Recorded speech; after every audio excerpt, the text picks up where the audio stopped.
Truck चलाते हुए लगभग 15 साल हो गए हैं और इन 15 सालों में मुझे इस काम का अच्छा खासा अनुभव हो गया है। मेरे पिताजी भी पहले ट्रक चलाते थे, लेकिन कुछ साल पहले एक सड़क हादसे में उनकी मौत हो गई थी। उनके गुजर जाने के बाद हमारे परिवार की हालत काफ़ी ख़राब हो गई थी, क्योंकि घर का पूरा खर्च वहीं चलाते थे। जब मेरे पिताजी की मौत हुई तब मैं सिर्फ 17 साल का था। हमारे परिवार में मेरी माँ, मेरी 2 बहनें और मैं ही थे। पिताजी के जाने के बाद घर की सारी जिम्मेदारी मेरे कंधों पर आ गई थी। घर का गुजारा चलाने के लिए अब मुझे किसी काम की सख्त ज़रूरत थी। मैंने एक दुकान पर काम करना शुरू किया, लेकिन वहां से इतनी कमाई नहीं होती थी कि घर का खर्च सही से चल सके। मजबूरी में मुझे अपनी पढ़ाई भी बीच में छोड़नी पड़ी। लगभग 2 साल तक मैंने उसी दुकान पर काम किया, लेकिन जब गुजारा और भी मुश्किल होने लगा तो मैंने किसी और काम की तलाश शुरू कर दी। फिर एक दिन पिताजी के एक पुराने दोस्त उस दुकान पर आते हैं जहां मैं काम करता था। बातचीत के दौरान मैंने उन्हें अपने घर की हालत बताई और फिर मैं उन्हें कहता हूं, मेरे घर का गुजारा काफ़ी मुश्किल से हो रहा है। अगर कोई अच्छा सा काम मिल जाए जिससे मेरा परिवार ठीक से चल सके तो बहुत अच्छा रहेगा। मेरी बात सुनकर उन्होंने कहा, छोटे मोटे काम तो बहुत हैं जो मैं तुम्हें दिलवा सकता हूं, लेकिन उनसे तुम्हारा घर नहीं चलेगा। हाँ, एक काम है जिससे तुम्हारी फैमिली का गुजारा अच्छे से हो सकता है। उनके मुंह से ये सुनते ही मैं उत्सुकता से पूछ बैठा, क्या काम है अंकल, बताइए। पहले तो वो कुछ देर चुप रहे, फिर बोले, वही काम जो तुम्हारे पिताजी करते थे, ट्रक चलाने का काम। और फिर उन्होंने कहा, यही एक ऐसा काम है जिससे तुम्हारा घर अच्छे से चल सकता है। ये कहकर वो चले गए, लेकिन उनकी बातें मेरे दिमाग में गूंजती रहीं। मुझे अच्छी तरह पता था कि मेरी माँ कभी भी इस काम के लिए हाँ नहीं कहेंगी। आखिर पापा की मौत भी ट्रक एक्सीडेंट में ही हुई थी, लेकिन मुझे बचपन से ही ट्रक चलाने का शौक था। जब भी स्कूल की छुट्टियां होती, मैं पिताजी के साथ ट्रक में दूर दूर तक सफर करता। कई बार मैंने उनसे ट्रक चलाने की जिद भी की थी, लेकिन वो हमेशा टाल देते थे। अब ये सिर्फ शौक नहीं, मजबूरी बन चुका था। मैंने माँ से संकोच करते हुए इस बारे में बात की और ठीक वही हुआ जिसका मुझे डर था। माँ मुझसे कहती हैं, कोई भी काम कर ले बेटा, लेकिन ट्रक मत चला। माँ ने सख्ती से मना कर दिया। उनके चेहरे पर डर साफ झलक रहा था। वो आज भी पिताजी की मौत के सदमे से उबर नहीं पाई थी, लेकिन मैं भी पीछे हटने वालों में से नहीं था। मैंने रोज माँ को समझाने की कोशिश की और फिर मैं उनसे कहता हूँ, माँ, घर का गुजारा करने में काफी मुश्किल हो रही है और फिर आपको तो पता ही है ये काम हमारे लिए कितना जरूरी है। धीरे धीरे काफी कोशिशों के बाद माँ ना चाहते हुए भी मान जाती है। माँ की इजाजत मिलने के बाद मैंने सबसे पहले खलासी का काम शुरू किया। कुछ समय तक ट्रक के साथ सफर किया, फिर धीरे धीरे सीखने लगा। जब पूरी तरह ट्रक चलाना सीख गया तो मैंने एक ड्राइवर के तौर पर काम शुरू कर दिया। अब घर का गुजारा आराम से चलने लगा था, लेकिन शायद मुझे इस बात का अंदाजा नहीं था कि जिस काम को मैंने मजबूरी में अपनाया है वही आगे चलकर मेरे लिए एक डरावनी हकीकत बन जाएगा। एक ऐसी हकीकत जिससे मैं अनजान था। अब मैं आपको उस दिन की बात सुनाता हूँ जिस रात मेरे साथ वो सब कुछ हुआ जिसे याद करके आज भी मैं सहम जाता हूँ और अभी भी आपको सुनाते सुनाते मेरे रोंगटे खड़े हो जाते हैं। ये बात आज से 7 साल पहले की है, जब मैं रोज की तरह अपने ट्रक को लेकर एक जगह से दूसरी जगह माल डिलीवर करने जा रहा था।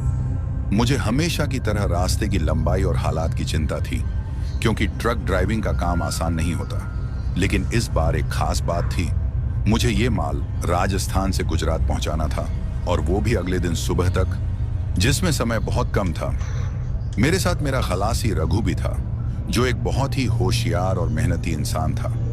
हम दोनों के बीच की दोस्ती भी बहुत पुरानी थी और इस सफर में उसका साथ हमेशा भरोसेमंद होता था। लेकिन रघु की एक आदत थी जो मुझे ठीक नहीं लगती थी।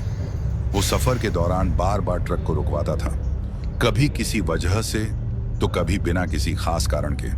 वो हमेशा यही कहता रहता था, उस्ताद, आराम से सफर करना चाहिए, जल्दबाजी में क्या रखा है। इसलिए जब भी वो ट्रक को रुकवाता मुझे थोड़ा चिढ़ महसूस होती थी, क्योंकि मुझे माल को समय पर पहुंचाना होता था और काफी बार उसकी वजह से मुझे माल पहुंचाने में देरी हो जाती थी।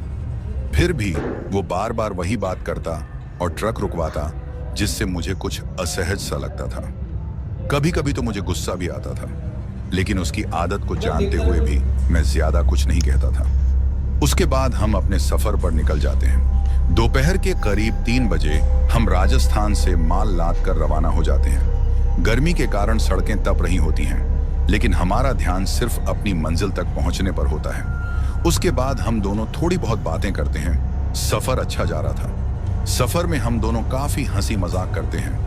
कभी पुरानी यादें ताजा कर लेते, तो कभी यहाँ वहाँ की बातें छेड़ देते। माहौल हल्का फुल्का और खुशनुमा लग रहा था, जैसे ये सफर हमें सिर्फ खुशी देने के लिए ही बना हो। लेकिन शायद हमें इस बात का अंदाजा नहीं था कि जितना हम हंस रहे हैं, ये सफर आगे चलकर उतना ही हम पर भारी पड़ने वाला है। मुझे काफी देर हो गई थी ट्रक चलाते चलाते। अब काफी देर तक ट्रक चलाने के बाद मेरा खलासी रघु मुझसे कहता है, उस्ताद, बहुत जोरों की भूख लगी है। किसी ढाबे के बाहर अपने ट्रक को रोक लेना ताकि हम खाना खा सकें। उसकी बात सुनकर मैं थोड़ा मुस्कुराता हूं और फिर उसे कहता हूं, कोई बात नहीं रघु, जैसे ही मुझे कोई ढाबा नजर आएगा मैं ट्रक को उस तरफ कर लूंगा और फिर हम खाना खा लेंगे। रघु ने लंबी सांस ली और सामने की तरफ देखने लगा, शायद इस उम्मीद में कि कोई ढाबा जल्दी ही नजर आ जाए। एक और बात जो मैं आप सबसे कहना चाहता हूं दोस्तों, मेरे खलासी रघु को भूख बिल्कुल भी बर्दाश्त नहीं होती थी। हालांकि उसने माल लोड करने से पहले ठीक से खाना खा लिया था, लेकिन अब फिर से उसे भूख लग गई थी। घड़ी देखी तो रात के ठीक 8 बज चुके थे। भूख तो अब मुझे भी थोड़ी थोड़ी लग रही थी, लेकिन मेरे दिमाग में बस एक ही बात घूम रही थी, हमें सफर जल्दी पूरा करना था। मैं चाहता था कि रात का खाना जल्द से जल्द खा लें, ताकि रास्ते में बार बार रुकने की जरूरत न पड़े। माल को कल समय पर पहुंचाना बेहद जरूरी था और मैं किसी भी हाल में देरी नहीं चाहता था। उसके बाद मैं ट्रक चलाता रहता हूं। अब कुछ किलोमीटर और आगे चलने के बाद मुझे एक ढाबा नजर आता है।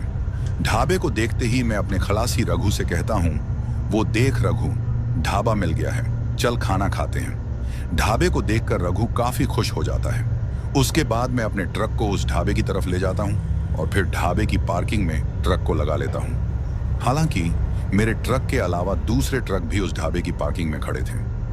ढाबे के बाहर काफी बेंच और कुर्सियां लगी हुई थीं और हमारे अलावा काफी लोग वहां खाना खाने आए थे। शायद हमारी तरह उनमें से बहुत से लोग ट्रक ड्राइवर थे, जो अपने ट्रक को साइड में लगाकर खाना खाने आए थे। ढाबे में ज्यादा भीड़ होने की वजह से मैं और मेरा खलासी रघु साइड में एक बेंच पर बैठ जाते हैं, ताकि थोड़ी भीड़ कम हो और हम भी खाना खा सकें।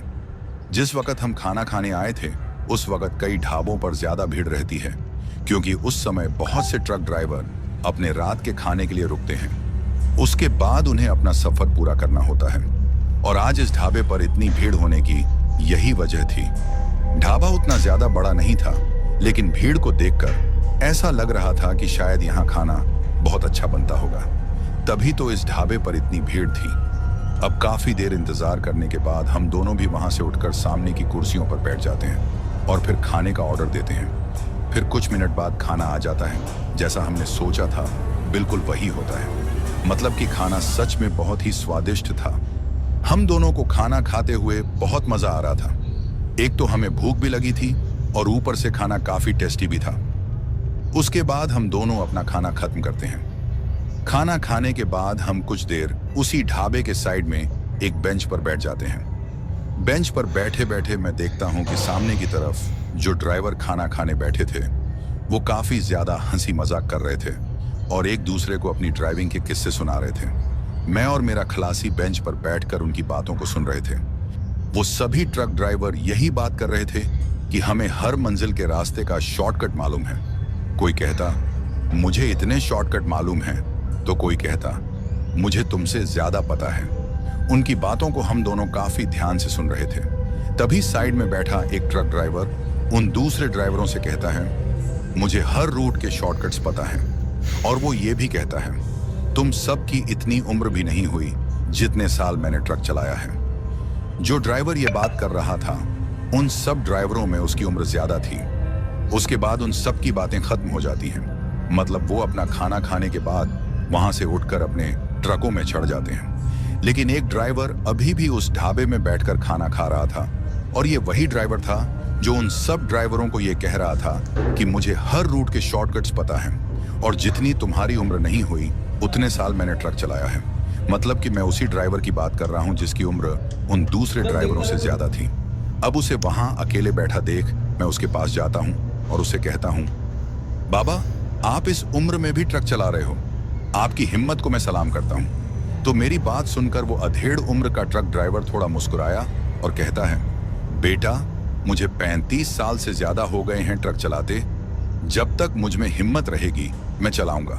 उसके बाद मैं उससे कहता हूँ, बाबा आपके बच्चे आपको इस उम्र में भी ये काम करने देते हैं? तो वो बूढ़ा ड्राइवर थोड़ी दुखी आवाज में मुझसे कहता है, बेटा मेरा एक ही लड़का था, उसकी कुछ साल पहले मौत हो गई है। उसके 2 छोटे छोटे बच्चे हैं। उन बच्चों के सिर से उनके बाप का साया तो चला गया, लेकिन उनकी परवरिश के लिए मुझे ये काम करना पड़ रहा है। उसके बाद वो बूढ़ा ड्राइवर मुझसे कहता है, मैंने ये ट्रक ड्राइवर वाला काम छोड़ दिया था, लेकिन अपने बेटे की मौत के बाद मुझे वापस से इस काम को करना पड़ रहा है। जब तक ऊपर वाले ने हिम्मत दी मैं कोशिश करूंगा ट्रक को चलाने की, उसके बाद भगवान जाने।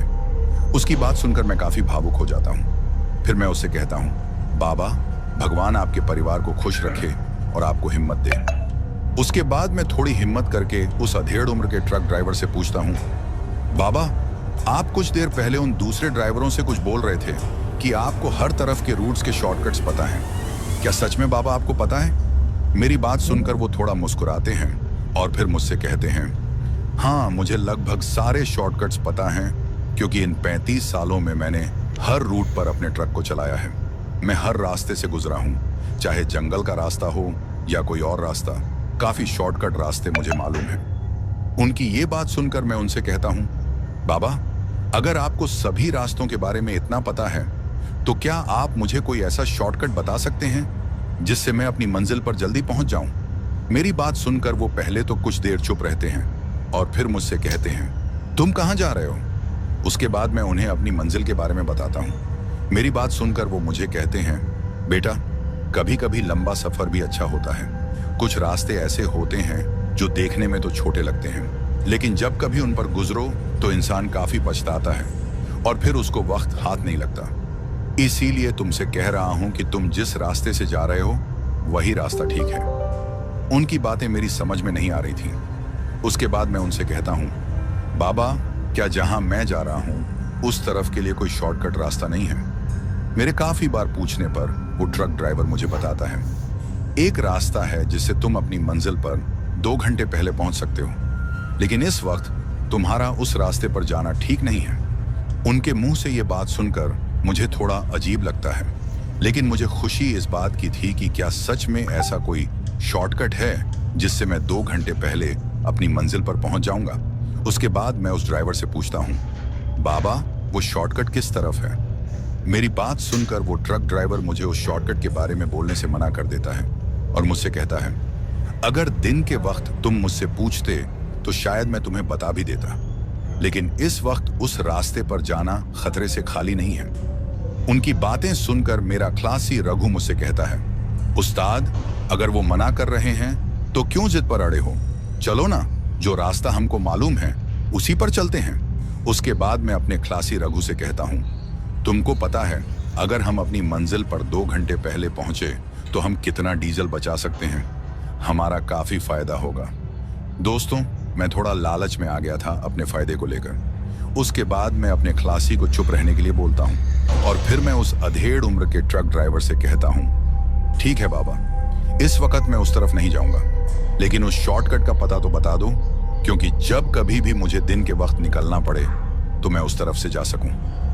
मेरी बात को सुनकर वो ट्रक ड्राइवर मुझसे कहता है, मुझे उम्मीद है कि तुम उस तरफ नहीं जाओगे और तुम इतनी जिद कर ही रहे हो तो बता देता हूं। फिर वो ड्राइवर मुझसे कहता है, यहां से 5 किलोमीटर दूर तुम्हें एक सड़क दिखेगी जो कि हाईवे के साइड की तरफ होगी। बस वही है वो शॉर्टकट रास्ता जहां से तुम 2 घंटे पहले अपनी मंजिल पर पहुंच जाओगे। उस सड़क पर जाने से पहले तुम्हें एक बोर्ड भी नजर आएगा। तुम जैसे ही उस बोर्ड को देखोगे समझ जाना कि वही रास्ता है, और वो रास्ता काफी ज्यादा सुनसान है। दिन के वक्त भी वो सड़क काफी सुनसान नजर आती है। उनकी बात सुनकर मैं उस ड्राइवर का शुक्रिया करता हूँ और फिर मैं अपने ट्रक की तरफ निकलता हूँ। अभी मैंने अपने ट्रक की तरफ 2 से 4 कदम दिए ही थे कि वो ट्रक ड्राइवर मुझे पीछे से आवाज देता है, और मुझसे कहता है, गलती से भी रात के वक्त उस रास्ते पर मत जाना। उसकी ये बात सुनकर मेरा खलासी रघु उससे कहता है, बाबा आखिर बताओगे भी कि रात के वक्त उस रास्ते पर क्यों नहीं जाना चाहिए? तो वो आदमी रघु से कहता है, जितना मैंने तुम लोगों से कहा है उतना याद रखना, बाकी इस बात को छोड़ो। उसके बाद हम दोनों अपने ट्रक में बैठ जाते हैं और अपने सफर की ओर बढ़ते हैं। हमने अपने ट्रक को स्टार्ट किया और हाईवे पर आगे की ओर बढ़ने लगे। अब कुछ देर में हम 5 किलोमीटर का सफर पूरा कर लेते हैं। जैसे ही हम 5 किलोमीटर उस हाईवे पर चले, हमें हाईवे के साइड में एक सड़क नजर आती है। शायद ये वही शॉर्टकट रास्ता था जो उस बूढ़े ट्रक ड्राइवर ने हमें बताया था। उस रास्ते को देखकर मैं थोड़ा खुश हो जाता हूँ और अपने खलासी से कहता हूँ, देख रघु, हमें शॉर्टकट रास्ता मिल गया है और इस रास्ते की मदद से हम अपनी मंजिल पर जल्दी पहुंच जाएंगे। साथ ही हमारे डीजल की भी बचत होगी। उसके बाद मैं अपने ट्रक को उस रास्ते की तरफ मोड़ लेता हूं। जैसे ही मैं ट्रक को उस रास्ते की ओर मोड़ता हूं, मेरा खलासी रघु मुझसे कहता है, उस्ताद एक बार अभी भी सोच लो, याद है ना उस बूढ़े ड्राइवर ने क्या कहा था? रात के वक्त ये रास्ता ठीक नहीं है। अभी भी वक्त है उस्ताद, एक बार सोच लो। वैसे भी हमें इस रास्ते के बारे में ज्यादा कुछ पता नहीं कि ये आगे कैसा है। रघु की बात सुनकर मैं उससे कहता हूँ, रास्ता ठीक ही होगा। तभी तो वो ड्राइवर हमसे कह रहा था कि दिन के वक्त ये रास्ता सही है, मतलब दिन में इस तरफ काफी गाड़ियां चलती होंगी। मेरी बात सुनकर रघु मुझसे कहता है, उस्ताद लेकिन रात को तो नहीं चलती ना कोई गाड़ी? तो मैं उसे जवाब देता हूँ, तुझे कैसे पता कि नहीं चलती? हो सकता है चलती भी हो। वैसे भी वो बूढ़ा ड्राइवर कौन सा रात में यहाँ आकर देखता है कि इस रास्ते पर कौन चलता है और कौन नहीं। तू टेंशन मत ले, आराम से बैठ। उसके बाद हम उस रास्ते की ओर बढ़ जाते हैं। अब जैसे ही हम उस रास्ते के अंदर जाते हैं, हमें एक बोर्ड नजर आता है। उस बोर्ड पर कुछ लिखा हुआ था। उस बोर्ड के ऊपर की तरफ कोई चेतावनी लिखी हुई थी, क्योंकि जब मैंने अपने ट्रक को वहां से निकाला तो चलते चलते मैंने देखा कि उस बोर्ड पर बड़े बड़े अक्षरों में कुछ चेतावनी लिखी हुई थी। बाकी उस बोर्ड पर जो लिखा था वो छोटे छोटे अक्षरों में था, जो पढ़ने में नहीं आ रहा था। हालांकि मैंने उस बोर्ड को देखकर ट्रक को रोका नहीं, बस चलते चलते थोड़ा सा देखा था। उस बोर्ड को मेरे खलासी ने भी देखा और वो मुझसे कहता है, उस्ताद आपने देखा उस बोर्ड पर कोई चेतावनी लिखी हुई थी? उसकी बात सुनकर मैं उससे कहता हूँ, हाँ मैंने भी देखा था, कोई चेतावनी थी, लेकिन हो सकता है उस पर यही लिखा हो कि लुटेरों से सावधान रहें। इसके अलावा और क्या ही चेतावनी हो सकती है? फिर मैं उसे ये भी कहता हूँ, तभी तो वो बूढ़ा ड्राइवर हमें रात के लिए इस रास्ते पर जाने से मना कर रहा था। लेकिन तू टेंशन मत ले, हम ट्रक को कहीं भी नहीं रोकेंगे जब तक अपनी मंजिल पर नहीं पहुंचते। हम नहीं रुकेंगे। उसके बाद हम उस रास्ते पर आगे बढ़ जाते हैं। अब हम उस रास्ते के काफी अंदर आ चुके थे। जैसे जैसे हम उस सुनसान सड़क पर आगे बढ़ रहे थे, वैसे वैसे माहौल और भी भयानक होता जा रहा था। सड़क के दोनों किनारे घना जंगल फैला हुआ था, जिसकी काली परछाइयां हमारे ट्रक की रोशनी में और भी डरावनी लग रही थी। चारों तरफ गहरा सन्नाटा पसरा हुआ था। बस हमारे ट्रक का इंजन और टायरों की आवाज ही उस सन्नाटे को भंग कर रही थी। रास्ता इतना वीरान था कि वहां हमारी गाड़ी के अलावा दूर दूर तक कुछ भी नहीं दिख रहा था। पेड़ों की शाखाएं अंधेरे में अजीब अजीब शक्लें बना रही थीं, मानो कोई छुपकर हमें देख रहा हो। माहौल में एक अजीब सा बोझिलपन था। ऐसा लग रहा था जैसे यह रास्ता किसी अनजान डर से भरा हुआ हो। आसमान पर घने बादल छाए हुए थे, जिसकी वजह से चांद की हल्की फुल्की रोशनी भी सड़क तक नहीं पहुंच पा रही थी। चारों ओर सिर्फ घना काला अंधेरा था, जिसे चीरने की कोशिश सिर्फ हमारे ट्रक की हेडलाइट कर रही थी। लेकिन वो रोशनी भी ज्यादा दूर तक नहीं जा रही थी, मानो अंधेरा उसे निगलने की कोशिश कर रहा हो। रास्ता पूरी तरह से संकरा और अकेला था। ऐसा लग रहा था जैसे ये सड़क हमें किसी अनजाने खतरे की तरफ ले जा रही हो। ट्रक के शीशे से बाहर झांकने पर केवल घुप अंधकार और लहराते पेड़ों की डरावनी छायाएं ही दिख रही थी। उस माहौल में एक अजीब सी घुटन थी, जैसे किसी अनदेखी ताकत की मौजूदगी हमारे आसपास हो। रास्ते को देखकर मेरा खलासी मुझसे कहता है, उस्ताद ये रास्ता कुछ ज्यादा ही सुनसान नहीं लग रहा? मुझे तो इस रास्ते को देखकर डर लग रहा है, कहीं हम भटक ना जाएं। उस्ताद मुझे कुछ अच्छा नहीं लग रहा। रघु की बात सुनकर मैं उससे कहता हूँ, शॉर्टकट रास्ता है, इतना तो हम सही सकते हैं। तुम फिक्र मत करो, हम सही जा रहे हैं और जल्दी ही हाईवे के उस हिस्से में पहुंच जाएंगे जहां से हम अपनी मंजिल पर जल्दी से पहुंच जाएंगे। कुछ देर और चलने के बाद अचानक मेरा खलासी रघु मुझसे कहता है, उस्ताद जरा ट्रक को सड़क के किनारे रोक लो। उसकी बात सुनकर मैं उससे कहता हूँ, क्या हुआ रघु, तुम ऐसा क्यों बोल रहे हो? तो मेरी बात सुनकर रघु मुझसे कहता है, उस्ताद मुझे बहुत जोरों से टॉयलेट आया है, ट्रक को रोक लो, मैं टॉयलेट करके आता हूँ। उसकी बात सुनकर मैं उससे कहता हूँ, इस रास्ते पर इस वक्त रुकना ठीक नहीं रहेगा, थोड़ा कंट्रोल करो। जैसे ही हम किसी ऐसी जगह पर पहुंचेंगे जो ज्यादा सुनसान न हो, वहां मैं ट्रक रोक लूंगा, तुम वहां चले जाना। मेरी बात सुनकर रघु मुझसे कहता है, उस्ताद काफी समय से मैंने टॉयलेट को रोक कर रखा है, अब बर्दाश्त के बाहर हो रहा है, आप ट्रक रोक लो, कुछ नहीं होगा, मैं जल्दी जाऊंगा और आ जाऊंगा। और उस्ताद मुझे थोड़ा हल्का भी होना है, मैंने ढाबे पर कुछ ज्यादा ही खा लिया था जिसकी वजह से मेरा पेट भी खराब हो गया है। उसकी बात सुनकर मैं मान जाता हूं और अपने ट्रक को सड़क के बीचों बीच खड़ा कर लेता हूं, क्योंकि वैसे भी इस सड़क पर हमें अब तक कोई गाड़ी नजर नहीं आई थी। ट्रक को रोकने के बाद मैं अपने खलासी से कहता हूं, जल्दी से आ जाना, वैसे भी इतनी रात को इस रास्ते पर रुकना ठीक नहीं है। मेरी बात सुनकर वो मुझसे कहता है, ठीक है उस्ताद, मैं जल्दी आऊंगा। उसके बाद वो ट्रक से उतर जाता है। अब मुझे इतना तो पता था कि रघु 10 मिनट से पहले तो आने वाला नहीं है, क्योंकि उसे थोड़ा वक्त लगेगा।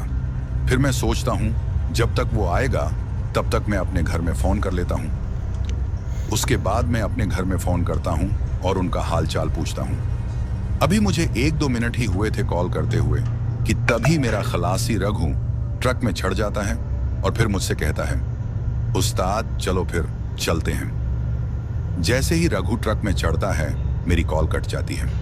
मैं रघु से पूछता हूं, तुम तो बोल रहे थे कि तुम्हें टॉयलेट लगा हुआ है, अभी तो तुम्हें 2 मिनट से ज्यादा भी नहीं हुए और तुम इतनी जल्दी कैसे आ गए?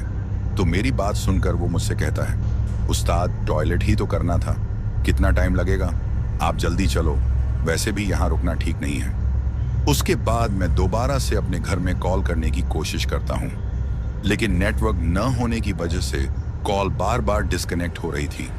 मुझे कुछ समझ नहीं आ रहा था कि आखिर ये सब क्या हो रहा है। उसके बाद मैं अपने ट्रक को स्टार्ट कर लेता हूँ और फिर हम आगे की ओर बढ़ जाते हैं। अब थोड़ी दूर और आगे चलने के बाद हमें एक आदमी सड़क के किनारे नजर आता है और वो अपना हाथ खड़ा करके हमसे लिफ्ट मांगता है। उसको इस तरीके से उस सुनसान सड़क पर इतनी रात को खड़े देख मुझे थोड़ा अजीब लगता है और मैं सोचता हूँ कि इस वक्त रात को ये आदमी यहाँ क्या कर रहा होगा। उसके बाद मैं अपने खलासी से कहता हूँ, रघु इतनी रात को ये कौन हो सकता है और ये हमसे लिफ्ट भी मांग रहा है, क्या बोलते हो, क्या करें? मेरी बात सुनकर रघु खामोश रहता है। उसे खामोश देखकर मैं उससे कहता हूँ, तुम्हारा दिमाग तो ठीक है ना, मैं तुमसे क्या पूछ रहा हूँ और तुम कोई जवाब ही नहीं दे रहे हो। मेरा ऐसा कहने पर रघु मुझसे कहता है, उस्ताद मैं अपने ही ख्याल में था जिसके कारण मुझे आपकी आवाज सुनाई नहीं दी। उसके बाद मैं उससे कहता हूँ, क्या करें, इस आदमी को लिफ्ट दें या नहीं? मेरी बात सुनकर रघु मुझसे कहता है, उस्ताद लिफ्ट दे देते हैं, हो सकता है ये आदमी यहीं किसी गांव का हो और वैसे भी इतनी रात को इसे लिफ्ट न देना ठीक नहीं रहेगा, हमें इसकी मजबूरी को समझना चाहिए। रघु के मुंह से ये बात सुनकर मुझे थोड़ा अजीब लगता है, क्योंकि काफी बार पहले भी जब हमसे कोई लिफ्ट मांगता था तो रघु मुझे हमेशा मना कर देता था, लेकिन आज पहली बार उसको किसी के लिए हामी भरते हुए देखा था। फिर उसकी बात सुनकर मैं उससे कहता हूँ, लिफ्ट तो देते हैं, लेकिन अगर ये कोई लुटेरा हुआ तो फिर क्या करेंगे? मेरी बात सुनकर रघु मुझसे कहता है, उस्ताद अगर ये लुटेरा होता तो ये हमारे ट्रक पर किसी तरीके से भी हमला कर सकता था, यूं आसानी से हमसे लिफ्ट नहीं मांगता। रघु की बातें सुनकर मुझे ऐसा लग रहा था जैसे वो चाहता था कि वो आदमी हमारे ट्रक में चढ़ जाए। उसके बाद मैं रघु की बात मान लेता हूँ और अपने ट्रक को उस आदमी के पास में रोक लेता हूँ। अब जैसे ही मैंने अपने ट्रक को उसके सामने की तरफ रोका, वो आदमी मेरी खिड़की के पास आ जाता है और मुझसे कहता है, बाबूजी यहीं आगे की तरफ मेरा गांव है, अगर आप मुझे आगे तक छोड़ देंगे तो आपकी बड़ी मेहरबानी होगी। उसकी बात सुनकर मैं उससे कहता हूँ, कोई बात नहीं, आ जाओ, ट्रक में बैठ जाओ। उस आदमी की उम्र लगभग 40 से 45 साल के बीच की होगी और उसकी वेशभूषा से लग रहा था कि वो वाकई किसी गांव का ही होगा। उसके बाद वो आदमी ट्रक में चढ़ जाता है और फिर केबिन में आ जाता है। अब मैं फिर से ट्रक को आगे की ओर बढ़ा लेता हूँ। उस आदमी के ट्रक में बैठने के बाद मुझे ट्रक के अंदर का माहौल थोड़ा अजीब लगने लगा। मतलब कि ट्रक में काफी ठंड का माहौल हो गया था। हालांकि पहले मुझे सर्दी नहीं लग रही थी, लेकिन जब से मैंने उस आदमी को लिफ्ट दी थी तब से ट्रक के अंदर का तापमान गिरता ही जा रहा था। लेकिन सबसे अजीब बात जो मुझे लग रही थी वो ये थी कि वो सर्दी सिर्फ मुझे ही लग रही थी, जबकि वो आदमी और मेरा खलासी रघु बिल्कुल नॉर्मल बैठे हुए थे, जैसे उन पर उस सर्दी का कोई असर ही ना हो। लेकिन फिर मैं सोचता हूँ कि हो सकता है मुझे ही कुछ ज्यादा सर्दी लग रही हो और इनको न लग रही हो। उसके बाद जैसे जैसे हम आगे बढ़ रहे थे वैसे वैसे वो सड़क और भी डरावनी होती जा रही थी। अब ट्रक चलाते चलाते मैं उस आदमी से पूछता हूँ, भाई साहब ये सड़क कितनी देर में हाईवे तक पहुंचेगी? तो मेरी बात सुनकर वो आदमी मुझसे कहता है, बाबूजी अभी आपको 1 घंटा और लगेगा। उसके बाद मैं अपने ट्रक को थोड़ा तेज चलाता हूँ ताकि हम जल्दी से इस सड़क से बाहर निकलकर हाईवे पर पहुंच सकें। अभी मैंने अपने ट्रक की स्पीड को थोड़ा बढ़ाया ही था कि तभी मेरे ट्रक को जोर जोर से झटके लगने शुरू हो जाते हैं और फिर मेरा ट्रक अचानक से सड़क के बीचों बीच बंद पड़ जाता है। ट्रक के इस तरह से बंद पड़ जाने से मैं काफी ज्यादा परेशान हो जाता हूँ। मैं काफी कोशिश करता हूँ ट्रक को स्टार्ट करने की, लेकिन ट्रक बिल्कुल भी स्टार्ट नहीं हो रहा था। ये सब देखकर वो आदमी जो मेरे ट्रक में बैठा हुआ था मुझसे कहता है, क्या हुआ बाबूजी, आपने ट्रक को क्यों रोक लिया? तो मैं उससे कहता हूँ, ट्रक को मैंने नहीं रोका बल्कि ये खुद ही रुक गया है, हो सकता है कोई खराबी आ गई हो। उसके बाद मैं ट्रक से उतर जाता हूँ और ट्रक के बोनट को खोलकर देखता हूँ कि आखिर क्या हो गया है, लेकिन मुझे कुछ समझ ही नहीं आ रहा था। अभी मैं ट्रक का बोनट खोलकर देख ही रहा था कि अचानक से किसी का हाथ मेरे कंधे पर पड़ता है। अब जैसे ही वो हाथ मेरे कंधे पर आता है मैं थोड़ा डर जाता हूँ और एकदम से पीछे की ओर देखता हूँ। अब जैसे ही मैंने पीछे की तरफ देखा तो वही आदमी मेरे पीछे खड़ा था जो थोड़ी देर पहले मेरे ट्रक के केबिन में बैठा था। उसको अपने पीछे खड़ा देख मैं काफी ज्यादा चौंक जाता हूँ, क्योंकि उस आदमी के ट्रक से उतरने की कोई भी आवाज मुझे नहीं आई थी। लेकिन फिर मैं सोचता हूँ कि हो सकता है मैंने ध्यान न दिया हो उस आवाज पर जब ये आदमी ट्रक से उतरा था। उसके बाद वो आदमी मुझसे कहता है, बाबूजी क्या हो गया है, कोई दिक्कत है क्या? तो मैं उससे कहता हूँ, कुछ समझ नहीं आ रहा भाई साहब कि ट्रक को यूं अचानक क्या हो गया है। उसके बाद मेरा खलासी भी ट्रक से उतर जाता है। फिर रघु मुझसे कहता है, उस्ताद अब क्या करेंगे? इतनी रात को ट्रक का यूं सड़क पर खराब हो जाना मुझे कुछ ठीक नहीं लग रहा, और ये सड़क खतरे से खाली भी नहीं लग रही। अभी हम दोनों बातें कर ही रहे थे कि वो आदमी मुझसे कहता है, बाबूजी आपका खलासी बिल्कुल सही कह रहा है, इतनी रात को इस जगह रुकना ठीक नहीं है। आज की रात आप मेरे घर चलिए, मेरा गांव यहाँ से थोड़ी दूरी पर है, आज आप वहीं आराम कर लेना, सुबह चले जाना। और मेरे गांव में एक मैकेनिक भी है जो सुबह आपके ट्रक को ठीक भी कर लेगा।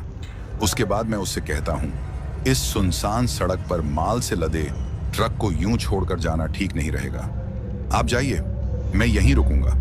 मेरी बात सुनकर वो आदमी मुझसे कहता है, बाबूजी रात के वक्त इस सड़क पर कोई नहीं आता, आप चिंता मत करो, आप सुबह जितनी जल्दी हो सके आ जाना। उसकी बात सुनकर मेरा खलासी मुझसे कहता है, उस्ताद ये आदमी इतना बोल रहा है तो मान जाओ ना, वैसे भी इस सड़क पर रात गुजारना ठीक नहीं रहेगा, हमारी जान को खतरा भी हो सकता है। और फिर वो ये भी कहता है, उस्ताद जान रहेगी तो माल दोबारा भी आ जाएगा, आप मेरी मानो तो आज की रात इस आदमी के घर चले जाते हैं। काफी देर सोचने के बाद मैं मान जाता हूँ और फिर हम अपने ट्रक को अच्छे से लॉक करके वहां से उस आदमी के पीछे पीछे चल देते हैं। लेकिन शायद जिस जान को बचाने की मेरा खलासी बात कर रहा था वो जान अब बहुत जल्दी खतरे में आने वाली थी। उसके बाद हम दोनों उस आदमी के साथ उसके पीछे चलते रहते हैं। अब सड़क में थोड़ा चलने के बाद वो आदमी सड़क से नीचे की ओर एक कच्चे रास्ते पर उतरता है और हम भी उसके पीछे पीछे चलते रहते हैं। उसके बाद हम एक जंगल में पहुंच जाते हैं। वो कच्चा रास्ता जंगल के बीचों बीच से गुजर रहा था। जैसे जैसे मैं उस रास्ते की ओर बढ़ रहा था मुझे काफी बेचैनी हो रही थी। काफी देर चलने के बाद मुझे सामने की तरफ एक गांव नजर आता है। गांव को देखकर ऐसा लग रहा था जैसे इस गांव में कोई भी रहता नहीं होगा, क्योंकि काफी घर उस गांव में टूटे हुए थे। पूरा गांव बिल्कुल सुनसान लग रहा था। थोड़ा आगे जाने के बाद हमें 4 से 5 घर और नजर आते हैं जिनकी हालत थोड़ी बेहतर थी, लेकिन उन घरों के पास पहुंचते ही मैं देखता हूं कि उन घरों के बाहर काफी लोग खड़े हैं। और जैसे ही हम उन घरों के पास पहुंचते हैं, वो लोग बड़े अजीब तरीके से मुझे देखते हैं। उनका देखना काफी अजीब लग रहा था। ऐसा लग रहा था जैसे उन्होंने पहली बार किसी को देखा हो। उन सभी लोगों को देखकर मैं उस आदमी से पूछता हूं, भाई साहब, ये इतने आदमी, वो भी एक साथ यहाँ क्या कर रहे हैं? तो वो आदमी मुझसे कहता है, कुछ नहीं बाबूजी, आज हमारे यहाँ दावत है ना, ये सब तभी आए हैं। उसके बाद वो मुझे एक घर में ले जाता है और फिर हमें एक कमरे में बैठा देता है। फिर वो आदमी मुझसे कहता है, आप यहाँ आराम करो, मैं अभी आता हूँ। उसके बाद मैं और रघु उस कमरे में बैठ जाते हैं। अभी हमें 5 से 10 मिनट ही हुए थे कि वो आदमी फिर से आता है और हमसे कहता है, बाबूजी चलो पहले खाना खा लो। तो मैं उस आदमी से कहता हूँ, नहीं भाई साहब, हमने खाना खा लिया है, बस आप हमारे सोने का इंतजाम कर दो, बाकी हमें किसी चीज की जरूरत नहीं है। अभी मैं ये बात उस आदमी को कह ही रहा था कि मेरा खलासी उस आदमी से कहता है, भाई साहब मुझे तो काफी जोरों की भूख लगी हुई है। रघु के मुंह से ये बात सुनकर मुझे काफी अजीब लगता है और मैं उससे कहता हूँ, तुमने तो मेरे साथ उस ढाबे पर खाना खाया था, तो अब तुम्हें दोबारा भूख कैसी लग रही है? तो मेरी बात सुनकर रघु मुझसे कहता है, उस्ताद खाया था, लेकिन मुझे फिर से काफी ज्यादा भूख लगी है, आप थोड़ा आराम करो, मैं जल्दी खाना खाकर आता हूँ। उसके बाद रघु उस आदमी के साथ चला जाता है। अब मैं उस कमरे में अकेला बैठा हुआ था और मुझे सिर्फ एक ही बात की चिंता सता रही थी कि उस सुनसान सड़क पर माल से भरा मेरा ट्रक खड़ा है, बस कोई लुटेरा उस माल को लूट न ले। अभी मैं यह सोच ही रहा था कि मुझे उस कमरे में काफी गंदी बदबू आने लगी। हालांकि वो बदबू मुझे पहले भी आ रही थी, लेकिन पहले वो इतनी ज्यादा नहीं थी जितनी अब आने लगी थी। शायद उस कमरे में ज्यादा देर बैठने के कारण वो बदबू और तेज हो गई थी। दोस्तों, वो बदबू ऐसी थी जैसे कोई जानवर काफी दिनों से एक ही जगह मरा पड़ा हो। मुझे समझ नहीं आ रहा था कि वो बदबू आखिर आ कहां से रही है। तभी मेरी नजर कमरे के साथ वाले एक और कमरे पर पड़ी और वो बदबू उसी तरफ से आ रही थी। इसके बाद मैंने थोड़ी हिम्मत जुटाकर उस कमरे के दरवाजे को खोला और जैसे ही मैंने दरवाजा खोला, डर के मारे मेरी टांगें कांप गईं और मेरा पूरा शरीर सुन्न पड़ गया। वो नजारा अगर कोई भी देख ले तो मेरी तरह थर थर कांप उठे। दोस्तों, जैसे ही मैंने उस कमरे के दरवाजे को खोला, मैं देखता हूं कि उस कमरे में बहुत से कटे हुए सिर लटके हुए थे और पूरे कमरे में कंकाल ही कंकाल पड़े हुए थे। कुछ अंग भी दिखाई दे रहे थे जो सड़े हुए लग रहे थे। उस कमरे से इतनी भयानक बदबू आ रही थी कि मेरी सांस लेना भी मुश्किल हो गया था। मैंने दोनों हाथों से अपनी नाक ढक ली और मुझे एक के बाद एक 2 उल्टियां हो गईं। खुद को संभालते हुए मैंने किसी तरह उस कमरे का दरवाजा बंद किया और बाहर आकर लंबी लंबी सांसें लेने लगा, क्योंकि उस कमरे के अंदर सांस लेना असंभव होता जा रहा था। अब मैं सब समझ चुका था कि वो आदमी जिस दावत की बात कर रहा था, वो दावत मुझे और मेरे खलासी को मारकर बनाई जाएगी। डर के कारण मुझे कुछ भी समझ नहीं आ रहा था कि मैं क्या करूं और अपनी जान कैसे बचाऊं। इसके बाद मैंने सोचा कि हो सकता है अब तक मेरे खलासी रघु को मार दिया गया हो। मुझे उसके बारे में सोचकर बहुत दुख हो रहा था, लेकिन वहां ज्यादा देर तक रुकना खतरे से खाली भी नहीं था। अब मैं चाहता था कि जितनी जल्दी हो सके उस गांव से बाहर निकला जाए। उसके बाद मैं वहां से भागने की कोशिश करने लगता हूं। अभी मैं उस घर के दरवाजे से बाहर निकल ही रहा था कि तभी मुझे बाहर की तरफ रघु दिखाई दिया, जो मेरी तरफ उसी घर में आ रहा था। उसे जिंदा देखकर मैं बहुत ज्यादा खुश हो जाता हूं और उसे कहता हूं, शुक्र है रघु, तुम जिंदा हो। मेरी बात सुनकर रघु बोला, उस्ताद मैं तो ठीक हूं, लेकिन आप ऐसा क्यों बोल रहे हो? तो मैं उससे कहता हूं, जितनी जल्दी हो सके यहां से भागो, मैं तुम्हें सब बता दूंगा। यहां ज्यादा देर रुकना हमारे लिए ठीक नहीं है। मेरी बात सुनकर वो चुप हो जाता है। उसके बाद मैंने उसका हाथ पकड़ा और उसे अपने साथ उस रास्ते की तरफ ले जाने लगा जिससे होकर हम इस गांव में आए थे। दोस्तों, आपको बता दूं कि जब हम उस घर से भाग रहे थे तब वहां बाहर हमें कोई भी नजर नहीं आया, क्योंकि वो सब उस घर के पीछे खाना खाने में लगे हुए थे और जिस घर में हम थे वो उन टूटे घरों के पास पहला नंबर वाला घर था। अगर हम गांव के बीच वाले किसी घर में होते तो शायद वहां से भाग भी नहीं सकते थे। इसके बाद मैंने अपने खलासी रघु का हाथ पकड़ा और तेजी से दौड़ने लगा। दौड़ते दौड़ते हम उसी जंगल में पहुंच गए जिससे होकर गांव में आए थे। लेकिन तभी अचानक मेरे कदम रुक गए। ऐसा लग रहा था जैसे कोई मुझे पीछे की तरफ खींच रहा हो। यह महसूस होते ही मैंने झटके से पीछे देखा और जैसे ही मैंने पीछे मुड़कर देखा, रघु ने मेरे हाथ को काफी जोर से पकड़ा हुआ था। उसे ऐसा करते देख मैं घबरा गया और बोला, रघु क्या कर रहा है? जल्दी भाग, नहीं तो हम मारे जाएंगे। लेकिन मेरी बात सुनकर रघु ने जो कहा वो सुनकर मेरी रूह कांप गई।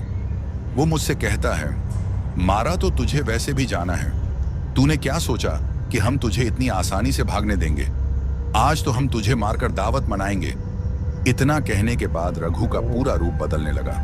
उसकी आंखें पूरी तरह सफेद हो गईं और देखते ही देखते उसका पूरा शरीर विकृत होने लगा। उसका चेहरा बुरी तरह जला हुआ नजर आ रहा था। उसके जिस्म की चमड़ी पूरी तरह से सड़ी हुई थी और शरीर के कई हिस्सों पर चमड़ी के चीथड़े लटक रहे थे। उसके गंदे भद्दे दांत होंठों से बाहर निकले हुए थे और उसके हाथ के नाखून काफी बड़े और भयानक लग रहे थे। उसके बाल भी अब पूरी तरह से सफेद हो गए थे। वो पूरी तरह से नरभक्षी लग रहा था। उसको देखकर पहले तो मेरे मुंह से आवाज ही नहीं निकल रही थी।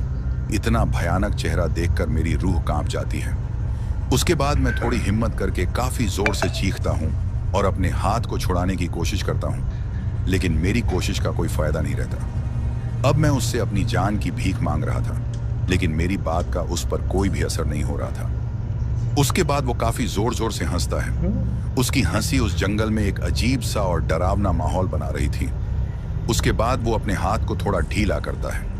अब जैसे ही वो अपने हाथ को थोड़ा ढीला करता है, मैं काफी तेजी से अपने हाथ को छुड़ाता हूं और वहां से भागने की कोशिश करता हूं। अभी मैं वहां से थोड़ा ही दूर भागा था कि तभी मुझे ऐसा लगता है जैसे किसी ने मेरे पैरों पर रस्सी फेंक दी हो और फिर मैं काफी जोर से जमीन पर गिर जाता हूं। अब गिरने के बाद जैसे ही मैं पीछे की तरफ देखता हूं, मैं काफी ज्यादा डर जाता हूं। वही नरभक्षी जो मेरे खलासी रघु का रूप लेकर आया था, वही मुझे दिखता है और उसके साथ एक आदमी और होता है और ये आदमी वही होता है जिसके साथ मैं उसके घर गया था। उसका भी रूप पूरी तरह से बदल चुका था और वो भी अब एक प्रेत बन चुका था। उसके बाद वो नरभक्षी मेरे पैर को पकड़ता है और मुझे घसीटता हुआ उस गांव की तरफ ले जाता है। उसको इस तरह से करता देख मैं काफी जोरों से चीख रहा था और भगवान से कह रहा था, हे भगवान मुझे बचा ले। लेकिन शायद भगवान भी उस वक्त मेरी नहीं सुन रहे थे। अब उस पूरे जंगल में मेरी चीखें सुनाई दे रही थीं। मेरी नजरों के सामने पूरा मंजर नजर आ रहा था कि कैसे मैंने अपने फायदे के लिए और लालच के लिए इस रास्ते को चुना था और मैं पछता रहा था कि क्यों मैंने उस बूढ़े ड्राइवर की बात नहीं मानी। मैं काफी ज्यादा रो रहा था, लेकिन मैं कुछ भी नहीं कर सकता था। खुद को घसीटता देख मुझे काफी ज्यादा दर्द हो रहा था, क्योंकि मेरी पीठ की चमड़ी लगभग निकल चुकी थी और मुझे काफी जलन हो रही थी। अब मैं सिर्फ मौत का इंतजार कर रहा था। अब काफी देर खुद को घसीटता देख अचानक से मैं रुक जाता हूँ। फिर वो नरभक्षी मेरे पैर को छोड़ देता है। पैर को छोड़ने के बाद वो काफी ज्यादा चीखता है और उसके साथ वो आदमी भी, जो अब एक प्रेत बन चुका था। दोनों काफी जोरों से चीखते हैं। ऐसा लग रहा था जैसे उन्हें कोई तकलीफ हो रही है। अभी मैं उनको ऐसे देख ही रहा था कि मेरे पीछे से मुझे कोई आवाज देता है और मुझसे कहता है, जल्दी वहां से उठ जाओ उस्ताद। वो आवाज सुनकर मैं अपने पीछे की ओर देखता हूँ और जैसे ही मैं पीछे की ओर मुड़ता हूँ, मैं देखता हूँ कि मेरा खलासी रघु खड़ा है और उसके हाथ में एक माला होती है। उसने उस माला को उन प्रेतों की तरफ किया हुआ था, जिसकी वजह से उन दोनों प्रेतों को काफी तकलीफ हो रही थी। उसके बाद रघु मुझसे कहता है, जल्दी से उस्ताद मेरे पीछे आ जाओ। उसके बाद मैं थोड़ी हिम्मत करके वहां से पीछे की ओर आ जाता हूँ और फिर मैं रघु के पीछे आ जाता हूँ। अभी मैं रघु के पीछे आया ही था कि मैं देखता हूँ मेरे पीछे एक और आदमी खड़ा है। उस आदमी को देखकर मैं अपने खलासी से कहता हूँ, रघु हमारे पीछे एक आदमी और खड़ा है। हालांकि वो बिल्कुल एक सामान्य इंसान की तरह लग रहा था। मेरी बात को सुनकर रघु मुझसे कहता है, डरो मत उस्ताद, ये आदमी हमारी मदद के लिए आया है। उसके बाद वो आदमी मेरे पास आता है और मुझे एक माला देता है और फिर मुझसे कहता है, जब तक ये माला तुम्हारे पास होगी, ये प्रेत तुम्हारा कुछ भी नहीं बिगाड़ सकते। उसके बाद वो आदमी मेरे खलासी और मुझसे, हम दोनों से कहता है, तुम दोनों यहां से जितनी जल्दी हो सके भाग जाओ, इनको मैं रोकता हूं। उसको ऐसा बोलता देख मेरा खलासी उस आदमी से कहता है, भाई साहब आप भी हमारे साथ चलो। तो वो आदमी रघु से कहता है, मैं आ जाऊंगा, तुम दोनों जितनी जल्दी हो सके भागो। और वो ये भी कहता है, एक बात याद रखना, गलती से भी पीछे मुड़कर मत देखना। अगर तुमने पीछे मुड़कर देखा तो फिर मैं भी तुम्हें इन प्रेतों से बचा नहीं पाऊंगा। और ये भी कहता है कि ये प्रेत काफी कोशिश करेंगे तुम्हें डराने की ताकि तुम पीछे की ओर देखो, लेकिन गलती से भी पीछे मत देखना। उसके बाद हम दोनों काफी तेजी से वहां से भागते हैं। भागते भागते हमें ऐसा लग रहा था जैसे पूरा गांव हमारे पीछे दौड़ रहा है, लेकिन हम पीछे की तरफ नहीं देखते क्योंकि हमें पता था कि अगर हमने पीछे देखा तो फिर हम बच नहीं पाएंगे। अब कुछ देर भागने के बाद हम सड़क पर पहुंच जाते हैं। सड़क पर पहुंचने के बाद मैं देखता हूं कि मेरे ट्रक के पीछे एक और ट्रक लगा हुआ है। उस ट्रक को देखकर मैं रघु से पूछता हूं, ये ट्रक किसका है?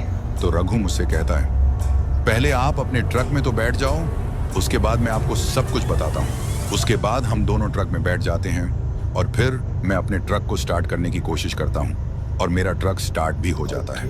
उसके बाद हम काफी तेजी से उस सड़क पर आगे की तरफ निकल जाते हैं। अब मैं रघु से कहता हूँ, अब बताओगे भी कि वो ट्रक किसका है? और तुम तो मेरे साथ उस आदमी के घर तक आए थे, उसके बाद तुम कहाँ चले गए थे? मेरी बात सुनकर रघु मुझसे कहता है, क्या बात कर रहे हो उस्ताद, आपने तो मुझे इस सुनसान सड़क पर अकेला ही छोड़ दिया था। उसकी बात सुनकर मैं काफी ज्यादा हैरान हो जाता हूँ। उसके बाद वो मुझसे कहता है, उस्ताद टॉयलेट करने में मुझे थोड़ा ज्यादा ही समय लग गया था और मैंने आपसे कहा भी था कि मैं थोड़ा हल्का होकर आता हूँ। हालांकि मैंने ट्रक के स्टार्ट होने की आवाज भी सुनी थी, लेकिन जब तक मैं वहां पहुंचा आप जा चुके थे। मैंने आपको काफी जोर से आवाज भी मारी थी, लेकिन शायद आपने सुनी नहीं। उसके बाद मैं अकेला उस सुनसान सड़क पर खड़ा था। मुझे कुछ समझ ही नहीं आ रहा था कि आखिर मैं क्या करूं। अब काफी देर एक ही जगह खड़े रहने के बाद मैं काफी ज्यादा परेशान हो जाता हूं। तभी अचानक से मुझे किसी गाड़ी की हेडलाइट्स की रोशनी दिखाई देती है और मैं देखता हूं कि वो एक ट्रक की हेडलाइट्स की रोशनी होती है।